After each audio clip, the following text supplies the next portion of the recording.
In this series, I'll be going through each type of Pokemon and ranking Ash Ketchum's Pokemon of that type from worst to best. These rankings are based on a range of different things, from entertainment to story to strength. Really, it's just me choosing my favourites and least favourites based on my own personal reasons. We've previously ranked Ash's Water-type Pokemon from worst to best, so be sure to check that video out by clicking the top right of the screen. And now, in this episode, I'll be ranking all of Ash's Fire-type Pokemon from worst to best. It's a certainty that my rankings will be different to yours, so I would love to hear your rankings in the comments below. Be sure to like and subscribe if you enjoy videos like this. We're on the long road to 75,000 subscribers and we're nearing the final pit stop. We're hoping to try and hit it by the end of August, so I would really appreciate your help. And now let's dive into ranking all of Ash's Fire-type Pokemon from worst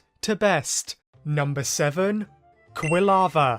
I actually quite like Quilava, especially how as a Cyndaquil, it was like the baby of the team, starting off super shy and kind of weak, but then eventually maturing and becoming much stronger. But if I'm honest, overall I kinda found Quilava to be the most basic of Ash's fire types. It never really had any super memorable moments for me, and it really should have evolved back in Johto. Number 6. Pignite.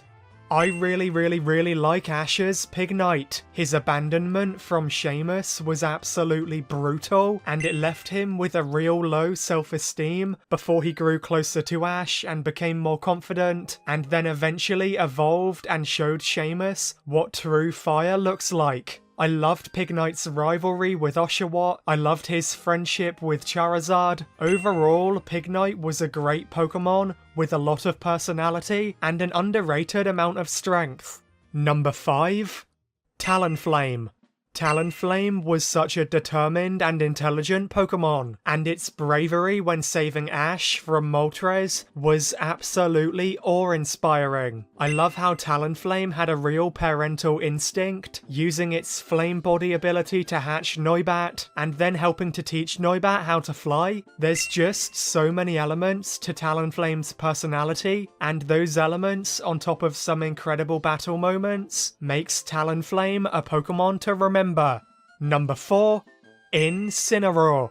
That rhyme was not intentional. I was really split on whether to rank Incineroar as number 3 or number 4, because honestly I love my picks for number 3 and number 4 equally. But in the end I settled on number 4 for Incineroar, only because I haven't watched the Sun and Moon series in like 3 years. But what I loved about Incineroar was that it had such a tragic backstory, with its caregiver Stoutland passing away, but then the way that this tragic event determined Litten to grow stronger, alongside being inspired by its rivalry with the Masked Royal's Incineroar, it was just phenomenal. The writing for Incineroar's story arc was some of the best in the entire series. And don't even get me started on Torracat's battle against Kukui in the Alola League. That was just on another level. My one wish that would make me love Incineroar even more though, is I really wish we got to see Incineroar battling after it evolved.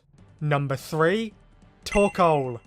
I really can't help but adore Torkoal. Anyone who knows me knows that I absolutely love big personality Pokemon, even more than I love big power Pokemon. Personality is everything to me, and Torkoal's personality was absolutely something else. I just love how Torkoal was so emotional and yet so caring, and this often led to such hilarious moments, like that one moment where Torkoal sank off the side of a ship. But then outside of this grand personality, Torkoal also showed how much it developed in terms of power by putting up an incredible battle against Brandon's Registeel. That's one of my favourite battles in the entire series. I just adore Torkoal, and that is all there is to say.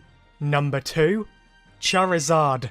You already know why Charizard is ranked this high. Charizard's disobedience story arc in the original series was an absolute standout element. It is still iconic after like 25 years, and the way he eventually came closer to Ash was so incredible. Charizard's personality development made perfect sense for an abandoned Pokemon too, and his power is just something else. Just think about how many huge monumental battles Charizard has had. Versus Gary's Blastoise, versus Harrison's Blaziken, versus Noland's Articuno, and so many more. Charizard is really just on another level. I mean, he's world famous for a reason. And now, at long last, number 1.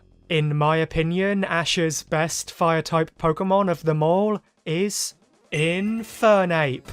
To me, Infernape is just the perfect Pokemon. He's powerful, had a realistic personality and realistic development as a result of the influence of both Ash and Paul. He was entertaining and brave and hardcore, and really he was the main focus of my favourite series ever. To be honest, the bond between Ash and Chimchar is probably my favourite bond in the entire series. The way that their relationship was written as a product of the abuse that Chimchar endured from Paul, it was just incredible. No story in the entire anime series has made me feel what Infernape's story has made me feel. And he even got so much focus in Pokemon Journeys too. There's not a single thing about Infernape that I don't adore, so for that reason, Infernape is absolutely Ash's best Fire-type Pokemon of them all.